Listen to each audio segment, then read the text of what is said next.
صبح کا وقت ہے، آنکھ بھی کھلی ہے، کوئی اذان کی آواز بھی کان میں آئی ہے، آپ کا نفس کہتا ہے ابھی سو جی۔ آپ نے اپنی چادر یا کمبل کو درست کیا اور کروٹ لیا، یہ کیا ہے؟ آپ نے کس کا حکم پیچھے پھینکا اور کس کا حکم مانا؟ اللہ کے حکم کو پیچھے پھینک دیا، نفس کے حکم کو آگے رکھ۔ یہ شرک، اس شرک کو جاننے والے بہت کم ہیں۔ مولانا روم نے خوب کہا تھا، نفس ماں ہم کم ترس فرعون نیست لیکن ایراعون نیست، میرا نفس بھی فرعون سے کم نہیں ہے۔ فرعون نے کہا تھا نا الیس لی ملک مصر وہذہ الانہار تجری من تحتی، کیا اس ملک مصر کی حکومت میری نہیں ہے؟ اور سارا جو یہ آب پاشی کا نظام ہے، انہار کا نظام ہے، وہ میرے کنٹرول میں نہیں ہے؟ جس کا چاہوں موگا کھلا رکھوں، جس کا چاہوں بند کر دوں۔ یہ تھا خدائی کا دعویٰ، انا ربکم الاعلی۔ تو مولانا روم کہتے ہیں میرا نفس بھی اس سے کمتر نہیں ہے۔ وہ کہتا یہ جسم میرا ہے، اس پر میرا حکم چلے گا، میں نہیں جانتا کون اللہ کون رسول، کیا حرام کیا حلال۔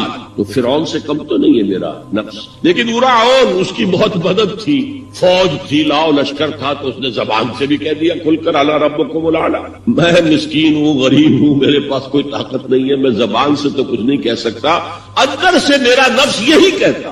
یہ نفس کی حکومت قرآن کہتا ہے، میں حیران ہوتا ہوں، دو جگہ یہ مضمون آیا ہے، ارأیت من اتخذ الہہ ہواہ افانت تکون علیہ وکیلا۔ اے نبی تم نے دیکھا اس شخص کو، اس کے حال پر غور کیا جس نے اپنی خواہش نفس کو اپنا الہ بنا لیا ہے۔ اللہ اکبر، الہ لا الہ الا اللہ، کلمہ توحید کا مرکزی لفظ یہاں آ رہا ہے، من اتخذ الہہ ہواہ، جس نے اپنی خواہش نفس کو اپنا معبود بنا لیا، الہ بنا لیا۔ افانت تکون علیہ وکیلا، کیا آپ ایسے شخص کی کوئی ذمہ داری لے سکتے ہیں؟ سود حرام ہوا کرے جی، حرام حرام، ہمارا دھندا جو ہے وہ آگے بڑھ نہیں سکتا۔ اللہ کے حکم کو پیچھے ڈالا، نفس کے تقاضے کو آگے رکھا۔ کون معبود ہے آپ؟ نام عبداللہ رکھیے، نام عبد الرحمان رکھیے، ہے عبد النفس، نفس کے بندے، نفس کے غلام۔ پوچھا گیا ایو الہجرت افضل یا رسول اللہ، اے اللہ کے رسول بتائیے سب سے اعلیٰ ہجرت کون سی ہے، افضل؟ فرمایا ان تہجر ما کرہ ربک، ہر اس چیز کو چھوڑ دو جو تمہارے رب کو پسند نہیں۔ آج رات ہی سے آپ ہجرت شروع کر سکتے ہیں۔ جائزہ لیجئے کیا کیا چیزیں میری زندگی میں خلاف شریعت ہے، تو اللہ کو ناپسند ہے، فیصلہ کیجئے کہ آج کے بعد نہیں ہوگی، ہجرت شروع ہو گئی۔ افضل الہجرہ، سب سے افضل ہجرت شروع ہو گئی۔ المجاہد من جاہد نفسہ، جہاد تو یہاں سے شروع ہو گیا، اپنے نفس کے خلاف جہاد کرنا۔ صبح نفس نے کہا ابھی سو جاؤ، آپ نے نفس کی بات کو رکھ دیا، اپنا کمبل اٹھا کے پھینکا، اٹھے، وضو کیا، نماز کے لیے آپ مسجد چل دیے، آپ نے جہاد کیا نفس کے خلاف۔ یہ افضل الجہاد ہے۔ افرأیت من اتخذ الہہ ہواہ افانت تکون علیہ وکیلا، کیا تم نے غور کیا اس شخص کی حالت پر جس نے اپنی خواہش نفس کو اپنا معبود بنا لیا، الہ بنا لیا؟ کہہ رہا ہے لا الہ الا اللہ، لا الہ الا اللہ، لیکن الہ تو اس کا نفس ہے۔ ظاہر بات ہے فرعون نے اگر دعویٰ کیا تھا میں تمہارا خدا ہوں، انا ربکم الاعلی، تو کیا اس کا مطلب یہ تھا کائنات میں نے پیدا کیے، تمہیں میں نے پیدا کیے؟ ذرا سوچیے، کیا وہ بزرگ موجود نہیں ہوں گے جنہوں نے اسے دیکھا ہو کہ آج اس کی ولادت ہوئی تھی، کل اس کی کوئی اور سیریمنی ہوئی تھی؟ یہ کیسے دعویٰ کیا تھا؟ میرا حکم چلے گا، میں نہیں جانتا، الیس لی ملک مصر، مصر کی حکومت میری ہے کہ نہیں؟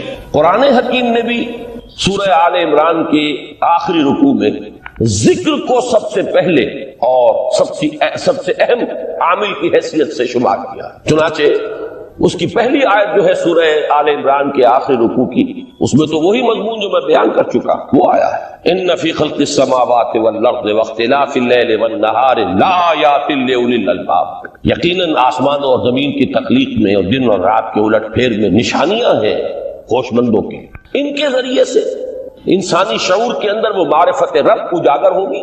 وہ پہلا مرحلہ اس نے طے کر لیا، وہ ڈورمنٹ معرفت اب ایکٹیویٹ ہو گئی۔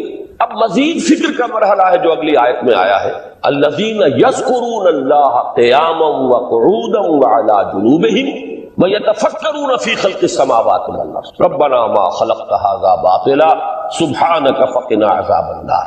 یعنی تفکر جو ہے، ویتفکرون فی خلق السماوات والارض، وہ تفکر کرتے ہیں، غور و فکر کرتے ہیں آسمان اور زمین کی تخلیق میں، لیکن اس تفکر کے ساتھ لازماً ذکر اور ذکر مدام، ذکر بھی وہ کہ جو مستقل ہو، ہر حالت میں ہو۔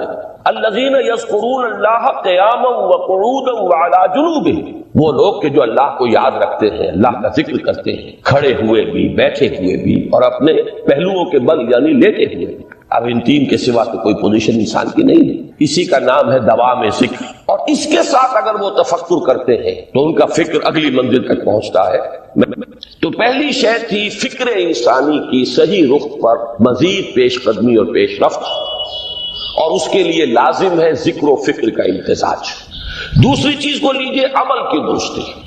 اس عمل کی درستی کے لیے اللہ تعالی کے ساتھ ایک گہرے تعلق کی ضرورت. اس لیے کہ صبر کی بحث میں یہ مضامین شاید آپ کے سامنے آ گئے ہوں کہ صبر جہاں مصیبت پر صبر ہوتا ہے، تکلیف پر صبر ہوتا ہے، اللہ کے احکام پر جمنا یہ بھی صبر ہے، نفس کی خواہشات کی باغ کو تھام کر رکھنا، کھینچ کر رکھنا یہ بھی صبر ہے، اور استقامت کسی شے پر قائم رہنا یہ بھی صبر ہے.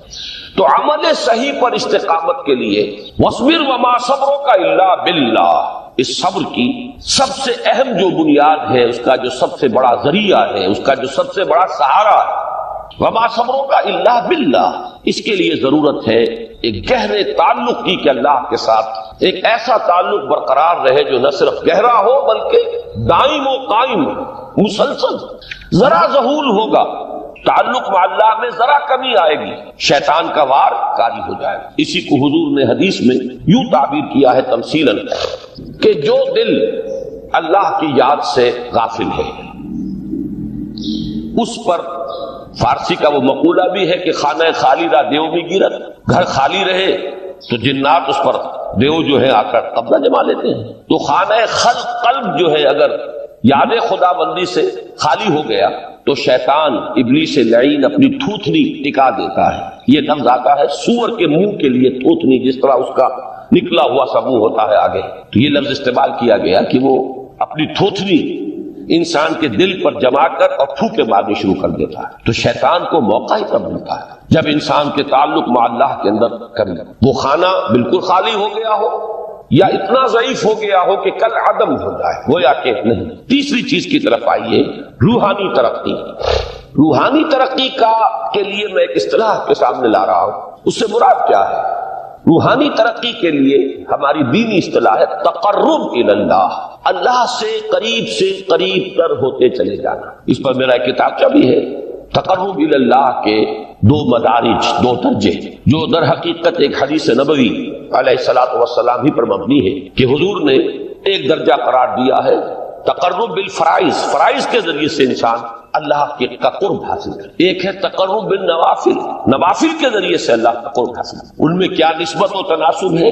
اہمیت کے اعتبار سے کون بڑھ کر ہے، بلندی کے اعتبار سے کون بڑھ کر ہے، یہ تمام مسائل میں نے اپنی اس تقریر میں بیان کیے تھے جو اس کتاب سے شائع ہوئی ہے. اس وقت میں اس کی تفصیل میں نہیں جا رہا، صرف یہ تذکرہ اس لیے کر رہا ہوں کہ جن کو بھی خواہش ہو جائے وہ اس کا مطالعہ کرے. ہماری اس وقت کی گفتگو سے وہ کتابچہ اس جگہ پر منسلک ہوگا. تو تقرب الی اللہ، یہ تقرب کوئی فزیکل فینومینن نہیں ہے، جسمانی یا مادی مسئلہ نہیں ہے. اللہ سے قرب یہ نہیں ہے کہ کوئی کروڑوں میل کا فاصلہ ہے، اب ہمیں کوئی رسی پر چڑھنا ہے اوپر بڑی محنت اور مشقت سے. فصل تو ہے ہی نہیں، فاصلہ ہے ہی نہیں، بعد ہے ہی نہیں. نحن اقرب الیہ من حبل الورید، ہم تو انسان سے اس کی شہرگ سے بھی زیادہ قریب. ہوا معکم اینما کنتم، وہ تو تمہارے ساتھ ہی ہوتا ہے جہاں کہیں بھی تم ہو، بس صرف یہ کہ تمہاری توجہ نہیں ہوتی، تم اور چیزوں میں مشغول و مصروف رہتے ہو، تم ہماری طرف دھیان ہی نہیں دیتے، تم ہماری طرف متوجہ ہی نہیں ہوتے. ہم تو مائل بے کرم ہے، کوئی سائل ہی نہیں، راہ دکھلائیں کسی رہنو منزل ہی نہیں. انسان جب متوجہ ہو جاتا ہے اور بڑھتا ہے، آگے پیش قدمی کرتا ہے روحانی اعتبار سے، تو یہ ہے در حقیقت تقرب الی اللہ، اور اسی کو ہم کہیں گے روحانی ترقی. اب ان تین چیزوں کو اگر آپ نے ذہن میں جما لیا، پھر میری بات کی ترتیب اس کو ذہن میں قائم کیجئے. ہم چلے کہاں سے کہ دین کے ساتھ اصل مناسبت فلسفے کی نہیں، حکمت. نمبر 2، حکمت قرآنی کا پہلا اور اہم ترین اور بنیادی مسئلہ معرفت رب کا حصول. اس کا نتیجہ شکر خدا، اس کا ذریعہ آیات آفاقی، آیات انفسی، اور سب سے بڑھ کر آیات قرآنیہ جو الذکر ہے، جو تذکرہ ہے، جو ذکر ہے. لیکن اس پہلے مرحلے کو اگر کوئی انسان بفضل ہی تعالی، اللہ کے فضل و کرم سے طے کر لے، اب اس کے سامنے تین مسئلے: فکر کی مزید پیش رفت، مزید پیش قدمی صحیح رخ پر، اس کے لیے ذکر اور فکر دونوں کا امتزاج لازمی. فقر قرآن اختلاط ذکر و فکر. الذین یذکرون اللہ قیاما وقعودا وعلی جنوبہم ویتفکرون فی خلق السماوات. دوسری شے عمل کا درست رہنا، نہ افراط و تفریط ہو، عدم توازن ہو، نہ انسان نفس سے مغلوب ہو جائے، نہ انسان جذبات کی رو میں اندھا ہو جائے، نہ انسان ماحول سے مرعوب ہو کر متاثر ہو، صحیح رخ پر اس کا عمل. نمبر 3 روحانی ترقی جو اصل حاصل ہے، جو اصل مقصود ہے. نمبر 2 چیز کے لیے تعلق مع اللہ ضروری، نمبر 3 کے لیے تقرب الی اللہ. اب غور کیجئے، ان تینوں چیزوں کا بڑا گہرا تعلق ہے نماز کے ساتھ. ان تینوں کے لیے ستون کی حیثیت نماز ہے. لہذا ایمان کے بعد یا معرفت رب کے بعد حکمت دین کا اہم ترین مسئلہ نماز، صلاۃ. اس لیے کہ ایک طرف یہ انسان کو اللہ کے ساتھ ایک گہرے تعلق کا ذریعہ فراہم کرتا، اپنے تمام مصروفیات میں سے ان مشغولیتوں میں جن میں گم ہونے کا خدشہ ہوتا نکلو. 24 گھنٹے کے معمولات میں سے کم 5 مرتبہ تو لازماً نکلو اور اپنے آپ کو ذرا، اپنے حواس کو بھی، اپنی باطنی کیفیات کو بھی ذرا تازہ کرو. اگر کوئی گندگی، نجاست، کسی طرح کی ناپاکی کا کوئی معاملہ ہے، طہارت حاصل کرو. طہارت سے تمہارے اندر روح کو بھی بالیدگی ہوگی، تمہارے حواس بھی تازہ ہوں گے. تم گویا کہ بحیثیت کل تمہاری ہستی چاق و چوبند ہو جائے. وہ کسل، وہ سستیاں، وہ جو ایک کثافتیں ہوتی ہیں، ان سب سے نجات حاصل کرو اور اب اپنے رب کے حضور میں کھڑے ہو جاؤ. اس کے ساتھ اپنا عہد بھی تازہ کرو، اس کی اہم صفات کو بھی اپنے ذہن میں پھر مستحضر کرو. یہی وجہ ہے، دیکھیے میں نے جو آیات آپ کو شروع میں سنائی تھی، سورہ لقمان کی 2 آیتیں. پہلی آیت میں اس کا ترجمہ کر چکا. دوسری آیت وَلَقَدْ وَإِذْ قَالَ لُقْمَانُ لِابْنِهِ وَهُوَ يَعِظُهُ يَا بُنَيَّ لَا تُشْرِكْ بِاللَّهِ إِنَّ الشِّرْكَ لَظُلْمٌ عَظِيمٌ.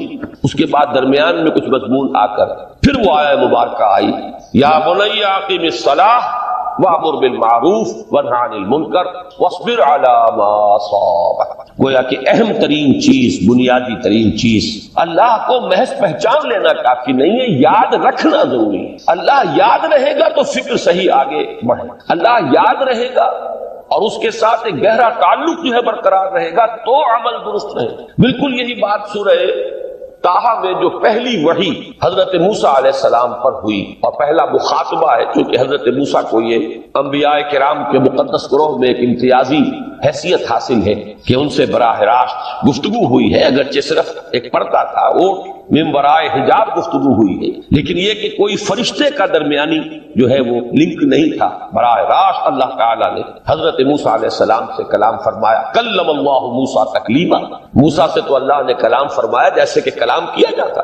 تو پہلا مخاطبہ ہے، یہ پہلا مکالمہ ہے، پہلی وحی کہیے. اسی میں یہ الفاظ بھی موجود ہیں، اننی انا اللہ لا الہ الا انا فاعبدنی واقم الصلاۃ لذکری. یہ گویا کہ حکمت قرآنی کا ایک بہت بڑا خزانہ ہے یہ آیت مبارکہ، کہ خود حضرت موسیٰ علیہ السلام کو جو ہدایت دی جا رہی ہے، میں ہوں، میں اللہ، اننی انا اللہ لا الہ الا انا، میرے سوا کوئی معبود نہیں. فاعبدنی، بس میری بندگی، میری عبادت، میری پرستش، میری محبت، اس کو اختیار کرو. وَأَقِمِ الصَّلَاةَ لِذِكْرِي، اور نماز کو قائم رکھو میری یاد کے لیے. بلکہ اسی سلسلہ کلام میں آگے چل کر سورہ طٰہٰ میں آتا ہے، کافی گفت و شنید کے بعد جب حضرت موسیٰ نے کچھ معذرت بھی کی، کچھ دعائیں بھی کی، اللہ نے ایک دعا قبول بھی کی کہ ان کے بھائی کو بھی شریک کر دیا، حضرت ہارون کو بھی. اس کے بعد پھر جب فرمایا کہ اب جاؤ فرعون کی طرف، تو اس میں فرمایا وَلَا تَنِيَا فِي ذِكْرِي، اور دیکھنا یہ جو عظیم مشن تمہارے کندھے پر آ گیا ہے، بڑا بھاری اور کٹھن ایک فرض ہے جو تم پر عائد ہو گیا ہے، اس کے لیے سب سے بڑی تمہارے پاس جو قوت کا ذریعہ ہے وہ نماز ہے. عقیم فلا تنیا عن ذکری، میری یاد میں کبھی غفلت نہ کرنا، اس میں کبھی کوئی کمی نہ آنے دینا. جیسا کہ میں نے عرض کیا تھا کہ جیسے ہی وہ تعلق جو ہے کمزور پڑتا ہے یا منقطع ہو جائے معاذ اللہ، تو پھر انسان گویا کہ شیطان کے لیے ایک لقمہ تر بن جاتا ہے. اب آپ غور کیجئے، تیسری شے تقرب الی اللہ. اس کے حوالے سے بھی جو فرائض اور نوافل کی بات ہے اس کو اس وقت ذہن سے نکال کر یہ سمجھیے کہ اس میں نماز کا کیا مقام ہے، اس لیے کہ نماز فرض بھی ہے، نماز نفل بھی ہے، وہ تو دونوں میں شریک ہو جائے. اب اس کو لفظ صلاۃ کے حوالے سے آپ ان دونوں چیزوں کو سمجھیں. صاد لام واو یا یہ چونکہ حروف علت ایک دوسرے سے بدلتے رہتے ہیں، یہ جو مادہ ہے اس کی جو خالص لغوی اصل ہے، جو خالص عربی زبان میں اس کا بنیادی مفہوم ہے، وہ آگ جلانا یا آگ تاپنا یا آگ سینکنا، حرارت حاصل۔ لہذا بار بار آتا ہے جہنم کے ذکر میں اسلوہا، اب جلو اس میں، تاپو اس کو، یہ سینکے گی تمہیں۔ بلکہ تفتلون کا لفظ آیا ہے حضرت موسیٰ کے کلام میں، جب وہ گئے تھے کوہ طور پر، جب پہنچ گئے تو تھے آگ کی تلاش میں، لعلکم تفتلون، تو اپنے اہل خانہ سے یہی کہا تھا کہ مجھے کہیں وہ روشنی نظر آ رہی ہے، غالباً کوئی وہاں سے آگ مل سکے گی، ورنہ یہ کہ کوئی رہنمائی کو رستہ مجھے مل سکے گا، میں وہ آگ لے آؤں گا، کوئی چنگاری وہاں سے لے آؤں، لعلکم تفتلون، تاکہ تم، اب یہ اصطلاح در حقیقت باب افتعال ہے، اور یہ تے یہاں پر کوئے کی شکل اختیار کر گئی، تا نے توبن کی صورت اختیار کی صاد کی وجہ سے۔ بہرحال اس کا سب سے بنیادی مفہوم جو ہے وہ ہے تاپنا، سکائی حاصل کرنا، حرارت۔ اس کے حوالے سے سمجھ لیجئے کہ سب سے بنیادی تعلق اس کا جو ہے وہ روح کے ساتھ ہے۔ روح میں محبت خداوندی کی آگ اگر ٹھنڈی پڑ گئی ہو، اگر محبت خداوندی کی حرارت میں کمی ہو گئی تو اس کو اثر نو، جس کو کہ میں آج سوچ رہا تھا تو ایک لفظ ذہن میں آیا کہ جیسے بیٹری اس کو ریچارج کیا جاتا ہے، اسی طریقے سے روح کے اندر محبت خداوندی کی اس حرارت کو اثر نو تازہ کرنا، یہ ہے در حقیقت نماز کا اصل۔ اس لیے کہ اس لفظ کا بنیادی مفہوم، اصل لغوی مفہوم تو یہ، اگرچہ اس کا سب سے زیادہ کثرت سے جو استعمال ہوتا ہے، اور لفظ صلاۃ جس سے در حقیقت جس تصور پر مبنی ہے وہ ہے اقدام، کسی کی طرف متوجہ ہونا، اور پھر دعا۔ صلاۃ کا سب سے قریبی مفہوم لفظی جب بیان کیا جائے گا، اس سے مراد، اس کے معنی، تو دعا اس میں اہم ترین ہے۔ کسی کی طرف توجہ کرنا، مناجات کرنا، گفتگو کرنا، مخاطبہ، مکالمہ، دعا، یہ در حقیقت صلاۃ کا سب سے بڑا اصطلاحی مفہوم ہے۔ لیکن جو اس کا مادہ ہے، صاد لام واو یا صاد لام یا، اس کا اصل مفہوم جو ہے وہ تاپنا، حرارت حاصل کرنا۔ تو ان دونوں کے حوالے سے عرض کر رہا ہوں، وہ تاپنا اور حرارت حاصل کرنا وہ ہے روح کے اعتبار سے۔ وہ جو کہا اقبال نے کہ مجھے عشق کی آگ اندھیر ہے، مسلمان نہیں راہ کا ڈھیر، یہ عشق کی آگ جب بجھ جاتی ہے، در حقیقت یہی تو انسان کی روحانی موت ہے۔ جب یہ نہ رہے تو چاہے منطق میں بہت انسان ماہر ہو، مجھے اقبال کا ایک شعر یاد آیا تقابل کرتے ہوئے، ایک انسان محکوم اور ایک انسان حر، آزاد انسان، ان کی نفسیات میں جو بنیادی فرق علامہ اقبال نے مختلف مواقع پر بیان کیے ہیں۔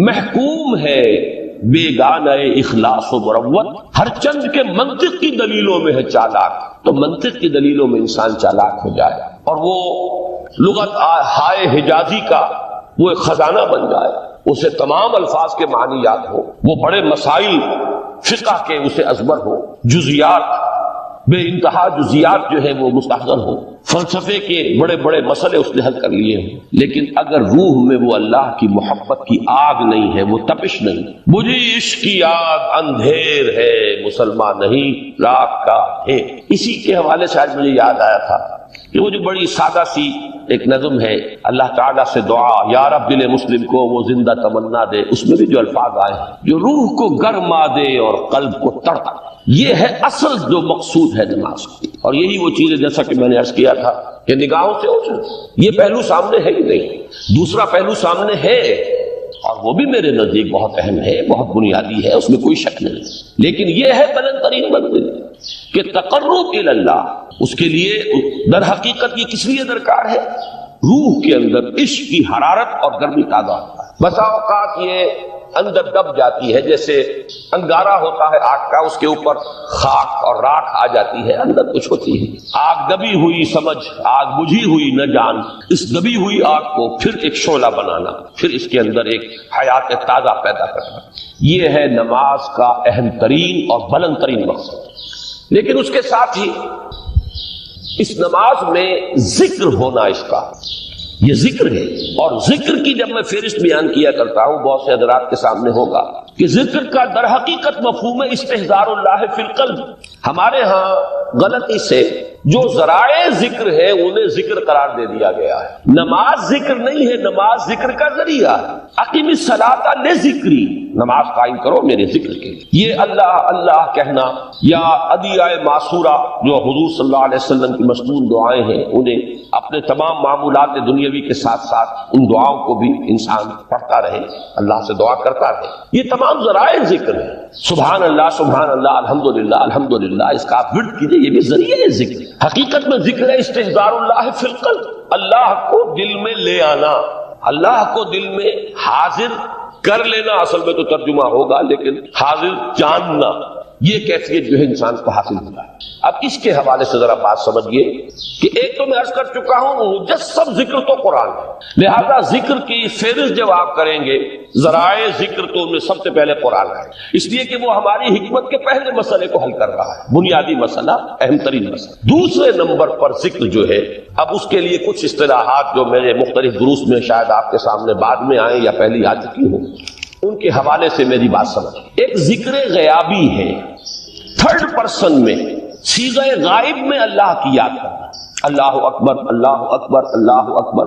ابھی اللہ اکبر جو ہے یہ جملہ اسمیہ خبریہ ہے، ایک حقیقت کی تکرار آپ کر رہے ہیں، اللہ سب سے بڑا ہے، اللہ سب سے بڑا ہے، سبحان اللہ سبحان اللہ سبحان اللہ۔ یہ در حقیقت ذکر غیابی ہے کہ آپ اس میں مخاطب نہیں ہے اللہ سے، ایک ذکر خطابی کہیں یا ذکر حضوری کہیں جس میں مکالمہ ہوتا ہے، جس میں گفتگو ہوتی ہے۔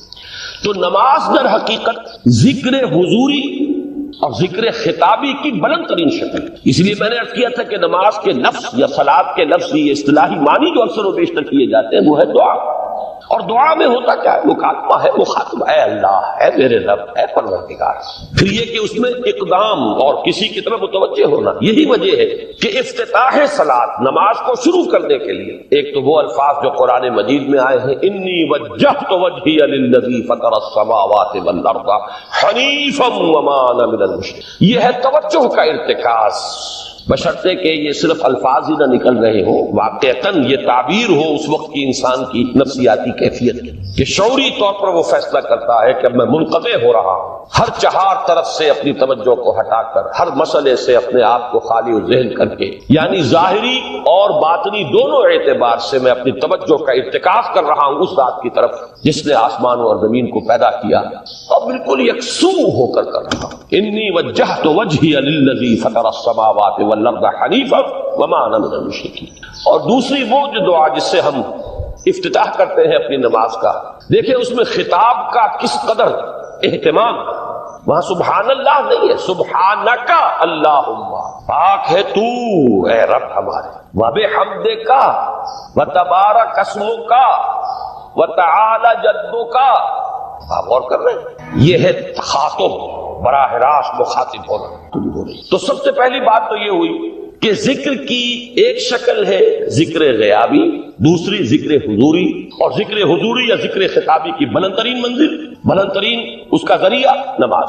اس کو ایک پہلو سے اور سمجھ لیجئے، سورہ فاتحہ جب پھر ہم پڑھتے ہیں جسے الصلاۃ کہا گیا ہے، جو لب لباب ہے، خلاصہ ہے، اس میں پھر تدریجاً غیاب سے حضور کی طرف پیش قدمی ہوتی ہے۔ الحمدللہ رب العالمین الرحمن الرحیم مالک یوم الدین، یہ ذکر غیابی ہے، اس میں ابھی خطاب نہیں آیا، یہ وہی جملہ اسمیہ ہے، کل تعریف اس اللہ کے لیے ہے جو تمام جہانوں کا پروردگار ہے، مالک ہے، جو رحمان ہے، رحیم ہے، جزا و سزا کے دن کا مختار و مالک ہے۔ اب یہ غیاب سے حضور کی طرف، ایاک نعبد و ایاک نستعین اہدنا الصراط المستقیم، یہ ہے وہ۔ اب پہلے ایک معاہدہ ہے، ایک اقرار ہے، اعتراف ہے، وعدہ ہے، اور پھر دعا ہے، استدعاء، کہ حضور نے فرمایا، یقول اللہ تعالی، اللہ یہ فرماتا ہے، اسی لیے اس کو حدیث قدسی کریں گے، قسمت الصلاۃ بینی و بین عبدی نصفین،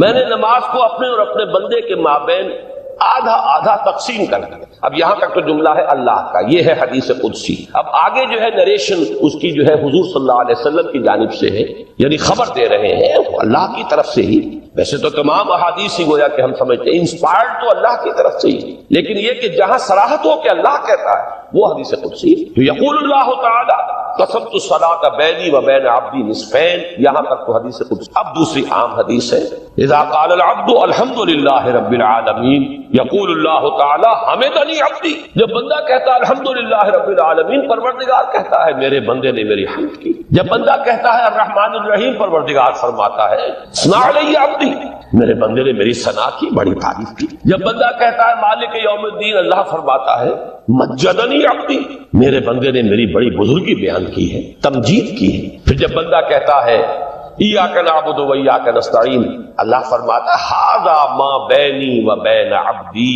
ولعبدی ما سأل، یہ ہے میرے اور میرے بندے کے درمیان۔ یہ تو معاہدہ ہے نا، معاہدے میں تو دو فریق جکڑے جاتے ہیں، بند جاتے ہیں، یہ میرے اور میرے بندے کے درمیان ہے، اور میرے بندے نے جو طلب کیا میں نے دیا، اس لیے کہ اس میں طلب بھی تو ہے، ایاک نستعین، تیری مدد چاہتے ہیں، یہ طلب ہے۔ اسی کی شرح ہے جو اب آخری 3 آیتیں ہیں، پروردگار ہم تیری مدد چاہتے ہیں، پروردگار ہم تیری ہی بندگی کرتے ہیں اور کریں گے، اور تیری ہی مدد چاہتے ہیں، چاہیں گے۔ اگر حال میں اس کا ترجمہ کریں گے زمانہ حال کے اعتبار سے، اس لیے کہ فعل مضارع میں تو دونوں موجود ہیں شامل، تو یہ ایک اعتراف ہے، اظہار حال ہے۔ اللہ کرے کہ وہ واقعتاً صحیح اظہار حال ہو، ہم واقعی اللہ کی بندگی کرتے ہوئے یہ کہیں کہ ایاک نعبد، ورنہ اگر ہماری اصل صورتحال سے وہ مطابقت نہ رکھتا ہو تو پھر تو ایک طرح کا جھوٹ ہو جائے گا، غلط بیانی ہو جائے گا۔ ایاک نعبد، تیری ہی بندگی کرتے ہیں، اور مستقبل میں کیجئے، کریں گے، یہ ہے عہد۔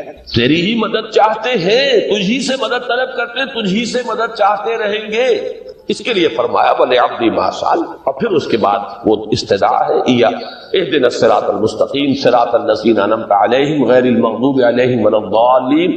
اس حدیث میں اس کو ایک ہی جملے کو لیا گیا ہے، ایک ہی جملے کی حیثیت سے۔ جب بندہ یہ کہتا ہے تو اللہ فرماتا ہے ھذا لعبدی ولعبدی ما سأل، یہ خالص میرے بندے کے لیے ہے۔ اس بندے نے ایک درخواست پیش کی ہے، اب میں نے گرانٹ کی، وہ اپلیکیشن، وہ ریکویسٹ گرانٹڈ، ہم نے دے دی، ولعبدی ما سأل۔ یہ ہے اس کی تاثیر کا عالم، بشرطے کے معاملہ وہ شعور کے ساتھ، بشرطے کے مطابقت ہو ظاہر اور باطن، بشرطے کے مطابقت ہو قول اور فعل کی۔ تو اس کا اتنا اونچا مقام ہے کہ ایک ایک جملہ ادھر ادا ہوا، ادھر اللہ کی طرف سے ریسپانس مل رہی ہے۔ افلاک سے آتا ہے نالوں کا جواب آخر، اٹھتے ہیں حجاب آخر، کرتے ہیں خطاب آخر۔ شجرۃ طیبۃ اصلھا ثابت وفرعھا فی السماء، تو فکر انسانی کے لیے وہ اصل ثابت، جمی ہوئی جڑ جو ہے وہ تو ہے معرفت رب، لیکن اب یہ فکر ترقی کرے گی، یہ نشو و نما پائے گی، یہ آگے بڑھے گی، اس کی شاخیں یہ آسمانوں سے بات کریں گی، آسمانوں کی بلندیوں کو چھوئیں گی۔ تو سب سے پہلا مسئلہ ہے فکر صحیح کی مزید پیش رفت، پیش قدمی۔ دوسرا مسئلہ انسان کا بہت بنیادی، عمل کی درستی، صحیح عمل۔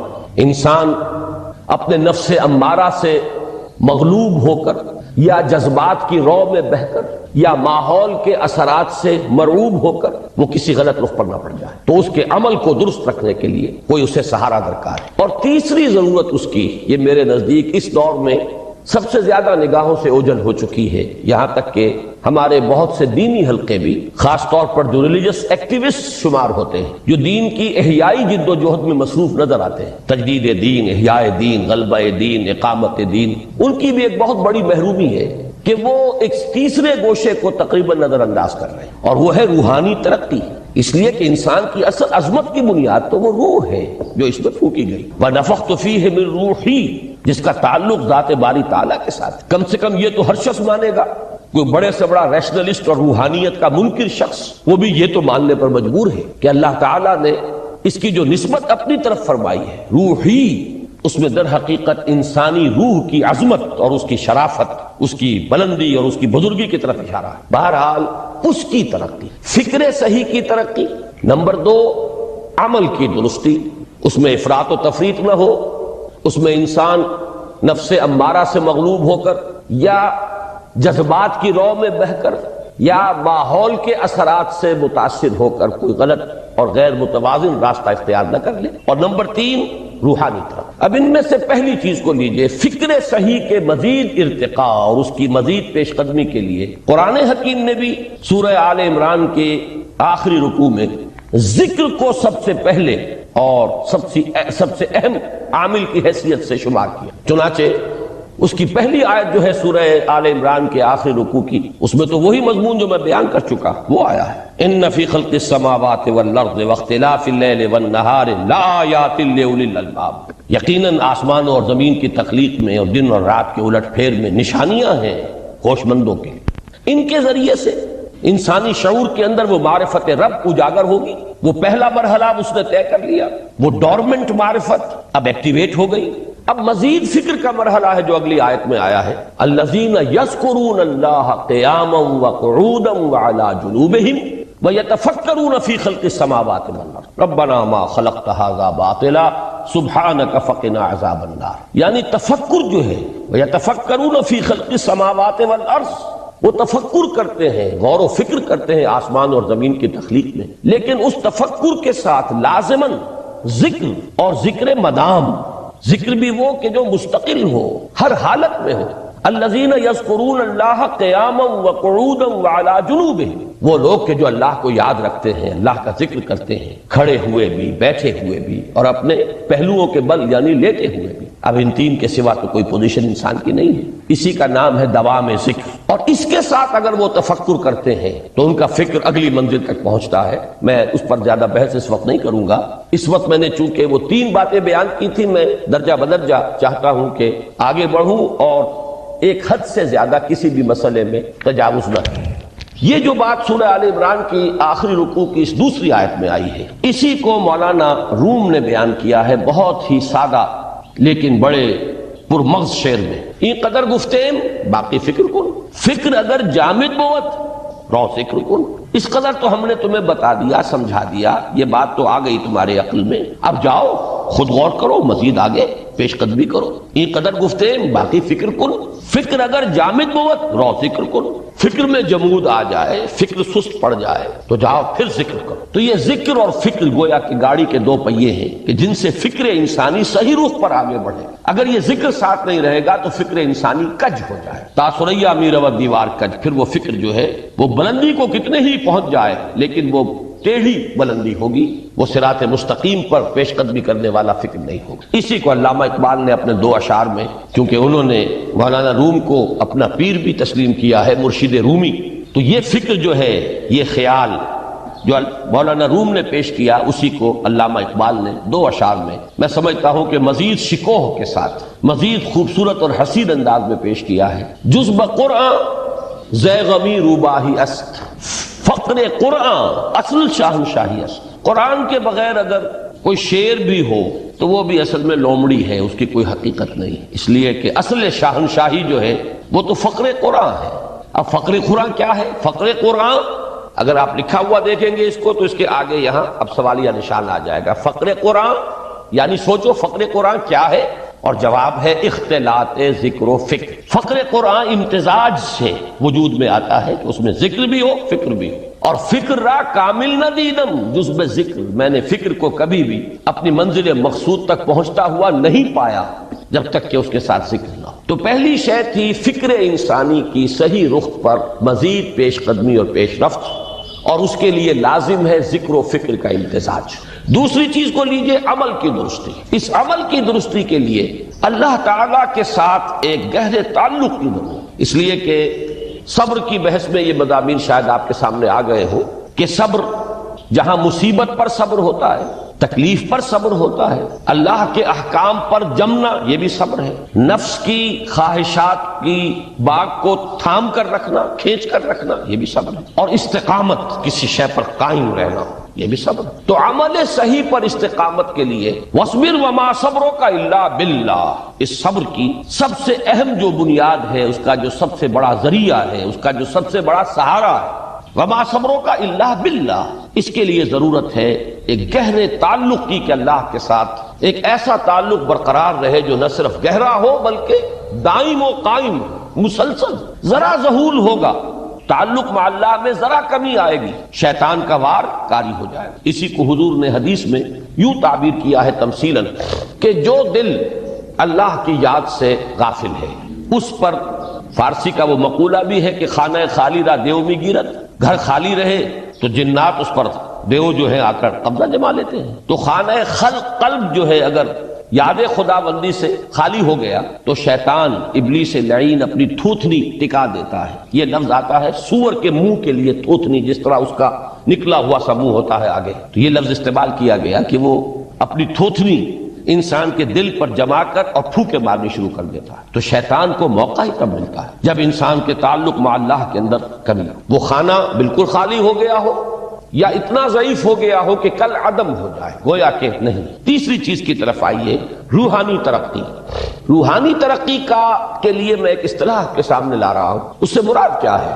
روحانی ترقی کے لیے ہماری دینی اصطلاح ہے تقرب الی اللہ، اللہ سے قریب تر ہوتے چلے جانا. اس پر میرا ایک کتابچہ بھی ہے، تقرب الی اللہ کے 2 مدارج، 2 درجے، جو در حقیقت ایک حدیث نبوی علیہ الصلوۃ والسلام ہی پر مبنی ہے کہ حضور نے ایک درجہ قرار دیا ہے تقرب بالفرائض، فرائض کے ذریعے سے انسان اللہ کا قرب حاصل کرے. ایک ہے تقرب بالنوافل، نوافل کے ذریعے سے اللہ کا قرب حاصل. ان میں کیا نسبت و تناسب ہے؟ اہمیت کے اعتبار سے کون بڑھ کر ہے، بلندی کے اعتبار سے کون بڑھ کر ہے، یہ تمام مسائل میں نے اپنی اس تقریر میں بیان کیے تھے جو اس کتابچے میں شائع ہوئی ہے. اس وقت میں اس کی تفصیل میں نہیں جا رہا، صرف یہ تذکرہ اس لیے کر رہا ہوں کہ جن کو بھی خواہش ہو جائے وہ اس کا مطالعہ کرے. ہماری اس وقت کی گفتگو سے وہ کتابچہ اس جگہ پر منسلک ہوگا. تو تقرب الی اللہ، یہ تقرب کوئی فزیکل فینومینن نہیں ہے، جسمانی یا مادی مسئلہ نہیں ہے. اللہ سے قرب یہ نہیں ہے کہ کوئی کروڑوں میل کا فاصلہ ہے، اب ہمیں کوئی رسی پر چڑھنا ہے اوپر بڑی محنت اور مشقت سے. فصل تو ہے ہی نہیں، فاصلہ ہے ہی نہیں، بعد ہے ہی نہیں. نحن اقرب الیہ من حبل الورید، ہم تو انسان سے اس کی شہرگ سے بھی زیادہ قریب. ہوا معکم اینما کنتم، وہ تو تمہارے ساتھ ہی ہوتا ہے جہاں کہیں بھی تم ہو، بس صرف یہ کہ تمہاری توجہ نہیں ہوتی، تم اور چیزوں میں مشغول و مصروف رہتے ہو، تم ہماری طرف دھیان ہی نہیں دیتے، تم ہماری طرف متوجہ ہی نہیں ہوتے. ہم تو مائل بے کرم ہے، کوئی سائل ہی نہیں، راہ دکھلائیں کسے رہنمے منزل ہی نہیں. انسان جب متوجہ ہو جاتا ہے اور بڑھتا ہے، آگے پیش قدمی کرتا ہے روحانی اعتبار سے، تو یہ ہے در حقیقت تقرب الی اللہ، اور اسی کو ہم کہیں گے روحانی طرف. اب ان 3 چیزوں کو اگر آپ نے ذہن میں جما لیا، پھر میری بات کی ترتیب اس کو ذہن میں قائم کیجئے. ہم چلے کہاں سے؟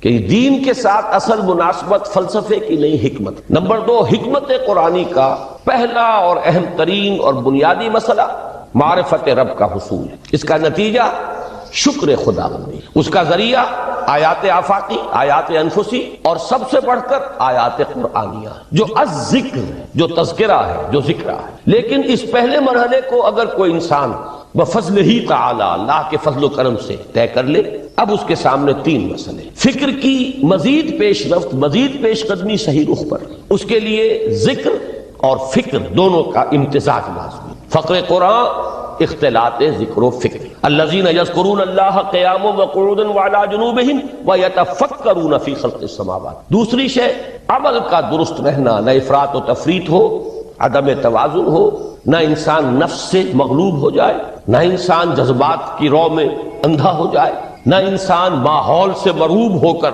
متاثر ہو، صحیح رخ پر اس کا عمل. نمبر 3، روحانی ترقی جو اصل حاصل ہے، جو اصل مقصود ہے. نمبر 2 چیز کے لیے تعلق مع اللہ ضروری، نمبر 3 کے لیے تقرب الی اللہ. اب غور کیجئے، ان تینوں چیزوں کا بڑا گہرا تعلق ہے نماز کے. ان تینوں کے لیے ستون کی حیثیت نماز کو. لہذا ایمان کے بعد یا معرفت رب کے بعد حکمت دین کا اہم ترین مسئلہ نماز، صلاۃ. اس لیے کہ ایک طرف یہ انسان کو اللہ کے ساتھ ایک گہرے تعلق کا ذریعہ فراہم کرتا، اپنے تمام مصروفیات میں سے، ان مشغولیتوں میں جن میں گم ہونے کا خدشہ ہوتا ہے، نکلو. 24 گھنٹے کے معمولات میں سے کم 5 مرتبہ تو لازماً نکلو، اور اپنے آپ کو ذرا، اپنے حواس کو بھی، اپنی باطنی کیفیات کو بھی ذرا تازہ کرو. اگر کوئی گندگی، نجاست، کسی طرح کی ناپاکی کا کوئی معاملہ ہے، طہارت حاصل کرو. طہارت سے تمہارے اندر روح کو بھی بالیدگی ہوگی،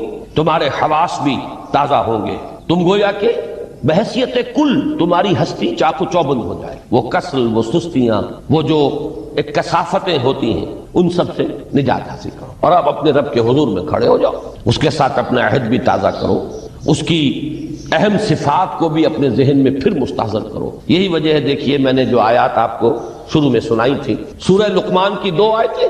پہلی آیت میں اس کا ترجمہ کر چکا، دوسری آیت وَلَقَدْ وَإِذْ قَالَ لُقْمَانُ لِابْنِهِ وَهُوَ يَعِظُهُ يَا بُنَيَّ لَا تُشْرِكْ بِاللَّهِ إِنَّ الشِّرْكَ لَظُلْمٌ عَظِيمٌ۔ اس کے بعد درمیان میں کچھ مضمون آ کر پھر وہ آیہ مبارکہ آئی، یا بنی اقم الصلاۃ وامر بالمعروف وانہ عن المنکر واصبر علی ما اصابک۔ گویا کہ اہم ترین چیز، بنیادی ترین چیز، اللہ کو محض پہچان لینا کافی نہیں ہے، یاد رکھنا ضروری ہے۔ اللہ یاد رہے گا تو فکر صحیح آگے بڑھے گا، اللہ یاد رہے گا اور اس کے ساتھ ایک گہرا تعلق جو ہے برقرار رہے گا تو عمل درست رہے گا۔ بالکل یہی بات سورہ طٰہٰ میں جو پہلی وحی حضرت موسیٰ علیہ السلام پر ہوئی اور پہلا مخاطبہ ہے، چونکہ حضرت موسیٰ کو یہ انبیاء کرام کے مقدس گروہ میں ایک امتیازی حیثیت حاصل ہے کہ ان سے براہ راست گفتگو ہوئی ہے، اگرچہ صرف ایک پردہ تھا، اوٹ من ورائے حجاب گفتگو ہوئی ہے، لیکن یہ کہ کوئی فرشتے کا درمیانی جو ہے وہ لنک نہیں تھا،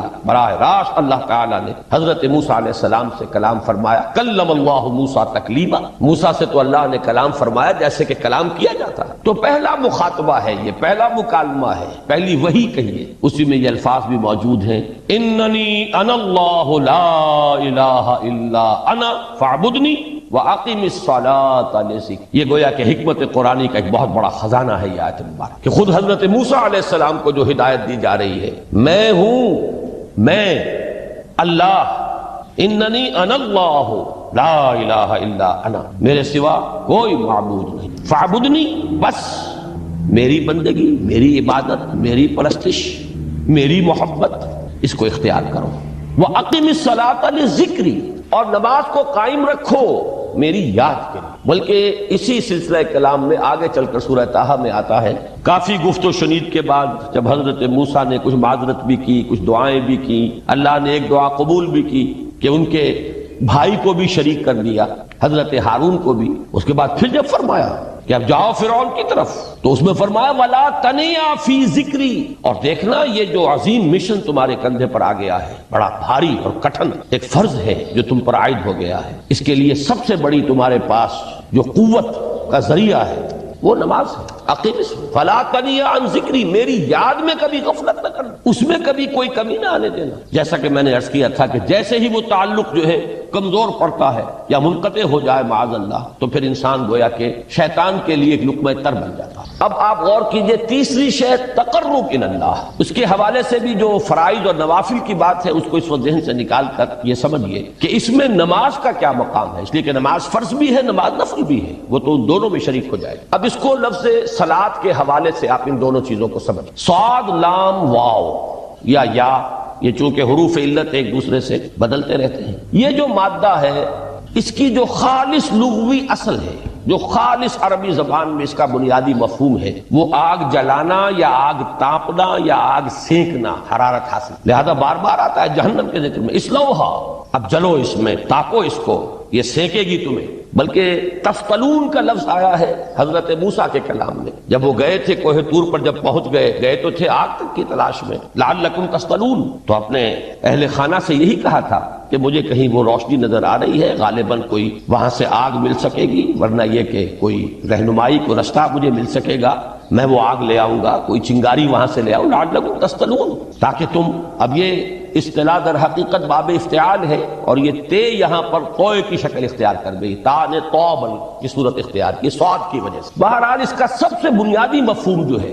وہ ہے تاپنا، سکائی حاصل کرنا، حرارت۔ اس کے حوالے سے سمجھ لیجئے کہ سب سے بنیادی تعلق اس کا جو ہے وہ روح کے ساتھ۔ روح میں محبت خداوندی کی آگ اگر ٹھنڈی پڑ گئی ہو، اگر محبت خداوندی کی حرارت میں کمی ہو گئی، تو اس کو اثر نو، جس کو کہ میں آج سوچ رہا تھا تو ایک لفظ ذہن میں آیا کہ جیسے بیٹری اس کو ریچارج کیا جاتا ہے، اسی طریقے سے روح کے اندر محبت خداوندی کی اس حرارت کو اثر نو تازہ کرنا، یہ ہے در حقیقت نماز کا اصل معنی۔ اس لیے کہ اس لفظ کا بنیادی مفہوم، اصل لغوی مفہوم تو یہ، اگرچہ اس کا سب سے زیادہ کثرت سے جو استعمال ہوتا ہے، اور لفظ صلاۃ جس سے در حقیقت جس تصور پر مبنی ہے وہ ہے اقدام، کسی کی طرف متوجہ ہونا اور پھر دعا، صلاۃ کا سب سے قریبی مفہوم لفظی جب بیان کیا جائے گا، اس سے مراد، اس کے معنی، تو دعا اس میں اہم ترین، کسی کی طرف توجہ کرنا، مناجات کرنا، گفتگو کرنا، مخاطبہ، مکالمہ، دعا، یہ در حقیقت صلاۃ کا سب سے بڑا اصطلاحی مفہوم ہے۔ لیکن جو اس کا مادہ ہے، صاد لام واو یا صاد لام یا، اس کا اصل مفہوم جو ہے وہ تاپنا، حرارت حاصل کرنا۔ تو ان دونوں کے حوالے سے عرض کر رہا ہوں، وہ تاپنا اور حرارت حاصل کرنا وہ ہے روح کے اعتبار سے۔ وہ جو کہا اقبال نے کہ بجھی عشق کی آگ اندھیر ہے، مسلمان نہیں راہ کا ڈھیر۔ یہ عشق کی آگ جب بجھ جاتی ہے، در حقیقت یہی تو انسان کی روحانی موت ہے۔ یہ اب یہ نہ رہے تو چاہے منطق میں بہت انسان ماہر ہو۔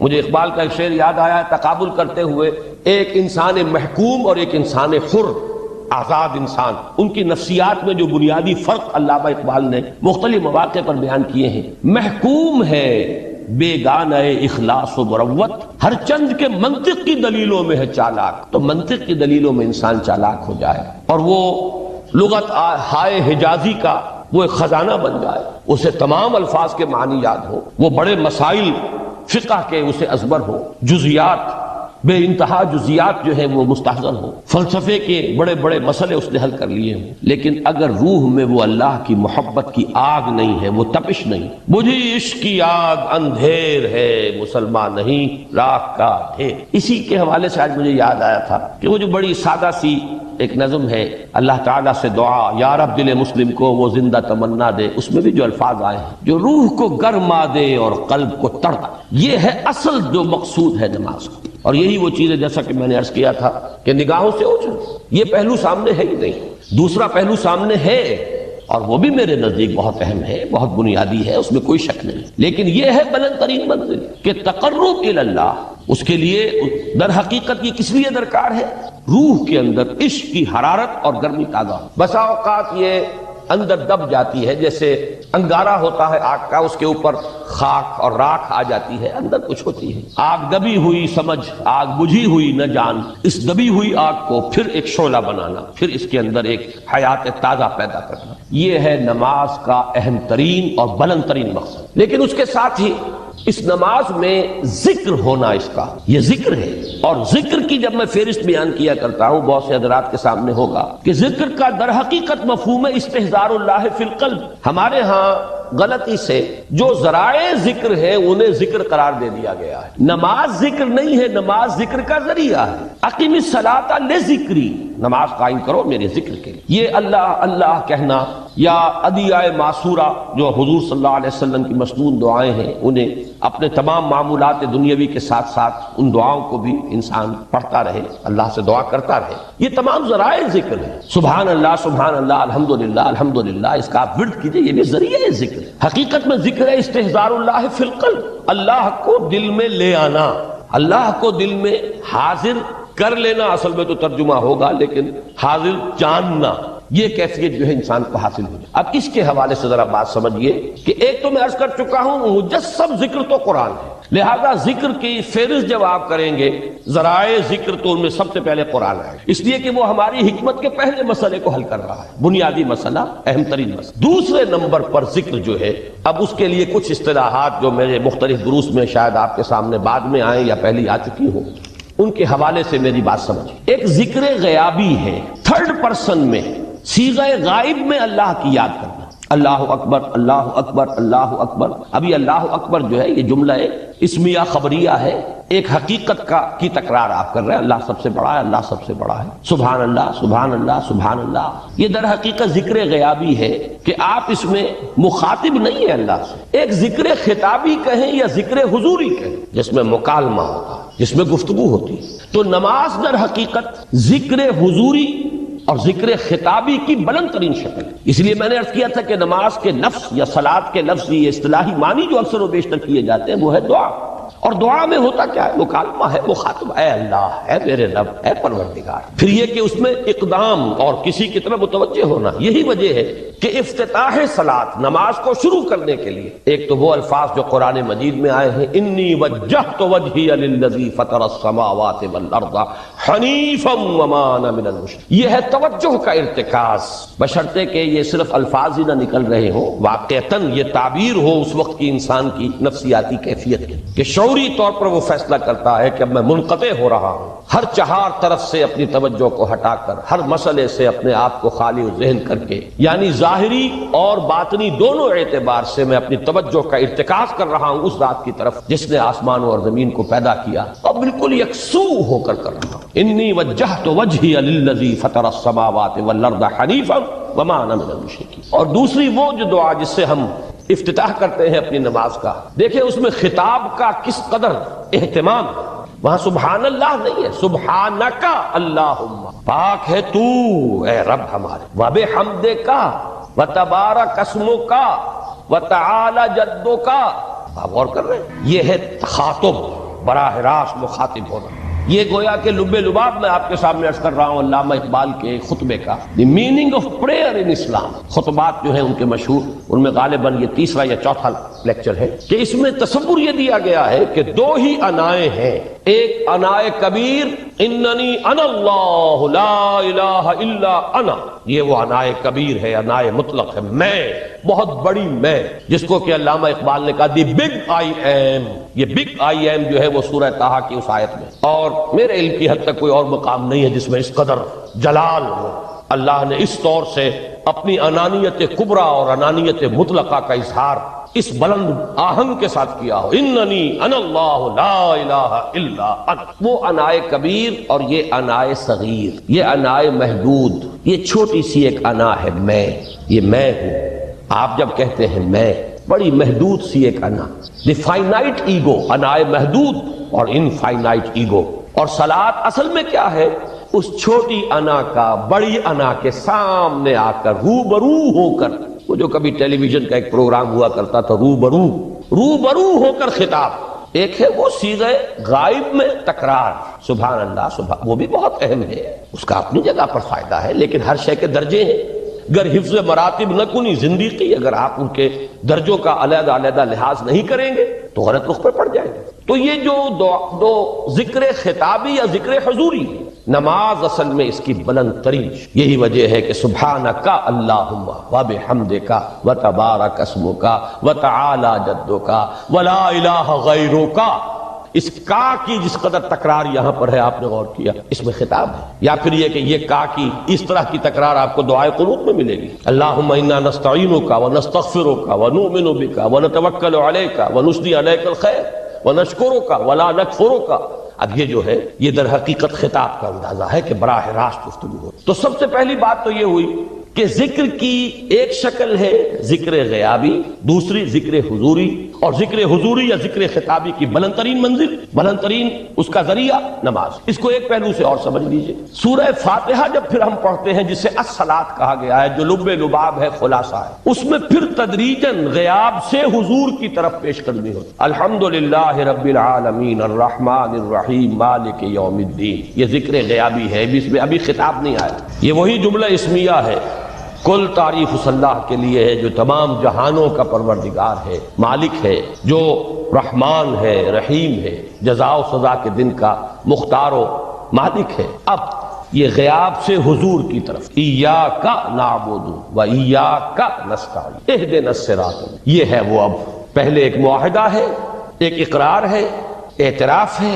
وعدہ ہے، اور پھر دعا ہے، استدعا ہے۔ یہ ہے غیاب سے حضور کی طرف تدریجاً ارتقاء۔ یہی وجہ ہے، اب نوٹ کر لیجئے وہ چھوٹی سی حدیث، یہ بھولنی نہیں چاہیے، الصلاۃ معراج المومنین، اس لیے کہ مخاطبہ الہی براہ راست حضور کو جو حاصل ہوا وہ معراج میں ہوا، التحیات کا مکالمہ وہی ہوا، لہذا اس کو نوٹ کر لیجئے کہ باقی جو وحی ہوئی ہے حضرت جبرائیل کے ذریعے سے ہوئی ہے، یا کوئی الہام ہوا ہے حضور کہ قلب مبارک پر کوئی شے القاء کی گئی ہے، تو وہ دوسری نوعیت کی وحی ہے۔ وہ جو مخاطبہ حضرت موسیٰ علیہ السلام کو وہ اس دنیا ہی میں حاصل ہوا ہے، کوہ طور کی بلندیوں پر، یہی ان کی امتیازی شان ہے، کلم اللہ موسیٰ تکلیما۔ یہ براہ راست مخاطبہ جو ہے یہ حضور صلی اللہ علیہ وسلم کو معراج کی شب یہ آپ کو حاصل ہوا، اور حضور نے اسی لیے نماز کو معراج المومنین قرار دیا، اس لیے کہ اس میں وہی براہ راست مخاطبہ اور مکالمہ اور وہی گفتگو ہے جو ہو رہی ہے۔ اس کے ضمن میں وہ حدیث، اب اس وقت شاید میرا وقت ختم ہونے کے قریب ہو، لیکن وہ حدیث جو اس اعتبار سے حدیث قدسی ہے، اگرچہ بعد میں اس کے جو مزید تفصیل ہے تو حضور صلی اللہ علیہ وسلم نے گویا کہ خود بیان کی ہے، لیکن مسلم شریف کی روایت ہے حضرت ابو ہریرہ رضی اللہ تعالی عنہ سے کہ حضور نے فرمایا یقول اللہ تعالی، اللہ یہ فرماتا ہے، اسی لیے اس کو حدیث قدسی کہیں گے، قسمت الصلاۃ بینی و بین عبدی نصفین، میں نے نماز کو اپنے اور اپنے بندے کے مابین آدھا آدھا تقسیم کر۔ اب یہاں تک تو جملہ ہے اللہ کا، یہ ہے حدیث قدسی۔ اب آگے جو ہے نریشن اس کی جو ہے حضور صلی اللہ علیہ وسلم کی جانب سے ہے، یعنی خبر دے رہے ہیں وہ اللہ کی طرف سے ہی۔ ویسے تو تمام احادیث ہی گویا کہ ہم سمجھتے ہیں انسپائرڈ تو اللہ کی طرف سے ہی، لیکن یہ کہ جہاں صراحت ہو کہ اللہ کہتا ہے وہ حدیث قدسی ہے۔ تو یقول اللہ تعالی قسمت الصلاۃ بینی و بین عبدی نصفین، یہاں تک تو حدیث قدسی۔ اب دوسری عام حدیث ہے اذا قال العبد الحمد للہ رب العالمین یقول اللہ تعالی حمدنی عبدی، جب بندہ کہتا ہے الحمدللہ رب العالمین، پروردگار کہتا ہے میرے بندے نے میری حمد کی۔ جب بندہ کہتا ہے الرحمن الرحیم، پروردگار فرماتا ہے اثنا علی عبدی، میرے بندے نے میری ثنا کی، بڑی تعریف کی۔ جب بندہ کہتا ہے مالک یوم الدین، اللہ فرماتا ہے مجدنی عبدی، میرے بندے نے میری بڑی بزرگی بیان کی ہے، تمجید کی ہے۔ پھر جب بندہ کہتا ہے ایاک نعبد و ایاک نستعین، اللہ فرماتا ہے ھذا ما بینی و بین عبدی ولعبدی ما سأل، یہ ہے میرے اور میرے بندے کے درمیان۔ یہ تو معاہدہ ہے نا، معاہدے میں تو دو فریق جکڑے جاتے ہیں، بند جاتے ہیں، یہ میرے اور میرے بندے کے درمیان ہے، اور میرے بندے نے جو طلب کیا میں نے دیا، اس لیے کہ اس میں طلب بھی تو ہے، ایاک نستعین، تیری مدد چاہتے ہیں، یہ طلب ہے، اسی کی شرح ہے جو اب آخری 3 آیتیں ہیں، پروردگار ہم تیری مدد چاہتے ہیں، پروردگار ہم تیری ہی بندگی کرتے ہیں اور کریں گے، اور تیری ہی مدد چاہتے ہیں، چاہیں گے۔ اگر حال میں اس کا ترجمہ کریں گے زمانہ حال کے اعتبار سے، اس لیے کہ فعل مضارع میں تو دونوں موجود ہیں، شامل ہیں، تو یہ ایک اعتراف ہے، اظہار حال ہے۔ اللہ کرے کہ وہ واقعتاً صحیح اظہار حال ہو، ہم واقعی اللہ کی بندگی کرتے ہوئے یہ کہیں کہ ایاک نعبد، ورنہ اگر ہماری اصل صورتحال سے وہ مطابقت نہ رکھتا ہو تو پھر تو ایک طرح کا جھوٹ ہو جائے گا، غلط بیانی ہو جائے گی۔ ایاک نعبد، تیری ہی بندگی کرتے ہیں، اور مستقبل میں کیجئے، کریں گے، یہ ہے عہد۔ تیری ہی مدد چاہتے ہیں، تجھی سے مدد طلب کرتے ہیں، تجھی سے مدد چاہتے رہیں گے، اس کے لیے فرمایا وَلِعَبْدِ مَا سَأَلَ، اور پھر اس کے بعد وہ استدعاء ہے اهْدِنَا الصِّرَاطَ الْمُسْتَقِيمَ صِرَاطَ الَّذِينَ أَنْعَمْتَ عَلَيْهِمْ غَيْرِ الْمَغْضُوبِ عَلَيْهِمْ وَلَا الضَّالِّينَ۔ اس حدیث میں اس کو ایک ہی جملے کو لیا گیا ہے، ایک ہی جملے کی حیثیت سے۔ جب بندہ یہ کہتا ہے تو اللہ فرماتا ہے ھذا لعبدی ولعبدی ما سأل، یہ خالص میرے بندے کے لیے ہے، اس بندے نے ایک درخواست پیش کی ہے اور میں نے گرانٹ کی، وہ اپلیکیشن، وہ ریکویسٹ گرانٹڈ، ہم نے دے دی، ولعبدی ما سأل۔ یہ ہے اس کی تاثیر کا عالم، بشرطے کے معاملہ وہ شعور کے ساتھ، بشرطے کے مطابقت ہو ظاہر اور باطن کی، بشرطے کے مطابقت ہو قول اور فعل کی، تو اس کا اتنا اونچا مقام ہے کہ ایک ایک جملہ ادھر ادا ہوا، ادھر اللہ کی طرف سے ریسپانس مل رہی ہے۔ افلاک سے آتا ہے نالوں کا جواب آخر، اٹھتے ہیں حجاب آخر، کرتے ہیں خطاب آخر، یہ خطاب ہے، مخاطبہ ہے، مکالمہ ہے، یہ ہے اصل نماز۔ اسی لیے اسی کو کہا گیا نماز۔ البتہ اب اس سے آگے بڑھیے، ذکر کی ایک اور شکل بھی ہے، اور وہ ذکر عملی ہے۔ ایک تو ہم نے کہا اللہ اکبر، اللہ بہت بڑا ہے، سب سے بڑا ہے، یہ جیسا کہ میں نے عرض کیا ایک اعتبار سے تو ذکر غیابی ہو گیا۔ دوسرے یہ کہ یہ ایک فکری لسانی ذکر ہے، ہم نے کہہ دیا۔ ایک ہے اسی کے ساتھ ایک عملی ڈیمانسٹریشن، جب یہ کہتا ہوا انسان سیدھا سجدے میں گرتا ہے تو در حقیقت یہ اس اللہ اکبر کی تعمیل ہو۔ لہذا نماز میں جہاں ذکر غیابی بھی ہے، سورہ فاتحہ کی پہلی 3 آیات، جہاں الذکر کا حصہ بھی ہے، کچھ نہ کچھ قرآن آپ پڑھیں گے اس میں، پھر یہ کہ ذکر حضوری اور ذکر خطابی بھی ہے کہ آپ نے اللہ سے عہد و پیمان کیا، قول و قرار کیا، استدعا کی، اس کے ساتھ ہی ذکر عملی بھی ہے کہ جھکنا، اللہ کی تعظیم میں انسان جھکتا ہے۔ آپ اپنے کسی بزرگ سے جب ملاقات کرتے ہیں تو جھک کر سلام، تھوڑا سا جھکنا، زیادہ جھکنے کی تو اجازت نہیں ہے، لیکن یہ کہ تھوڑا سا خم آتا ہے، یہ بھی طبیعت کی بات ہے۔ میں سمجھتا ہوں فطرت میں جیسے شکر ہے ویسے ہی اس قدر تعظیم تو فطرت انسانی میں موجود ہے۔ آپ استاد کے سامنے آئیں گے، تھوڑا سا خم کھائیں، آپ اپنے کسی بڑے بزرگ رشتہ دار کس سے ملیں گے تو تھوڑا سا خم لا محالہ ہو جائے۔ یہ در حقیقت اس آپ کے فکر کی ایک عملی تعبیر، اس کا عملی مظہر ہے کہ آپ نے اس ہستی کی تعظیم کی ہے، اس کی عظمت کا اقرار اور اعتراف کیا ہے۔ یہی تعظیم ہے اللہ تعالیٰ کی کہ جس میں پہلا درجہ ہے رکوع، جھکے آپ، اللہ اکبر کہہ کر جھکے، اور اس کے بعد پھر اس کا جو آخری درجہ ہو سکتا ہے وہ سجدہ ہے، جس میں کہ انسان نے جب اپنی پیشانی زمین پر ٹکا دی تو گویا کہ اس نے اپنی انانیت سے، اگر یہ شعور کے ساتھ ہوا ہو تب میں بات کہہ رہا ہوں، تو گویا کہ اس نے اپنی انانیت سے کامل دستبرداری اختیار کر کے اور اپنے آپ کو اپنے رب کے قدموں میں ڈالا۔ یہی وجہ ہے کہ حضور نے اس کو تعبیر فرمایا ہے کہ جب سجدہ کرو تو یوں محسوس کرو کہ تم نے اپنا سر اپنے رب کے قدموں میں رکھ دیا۔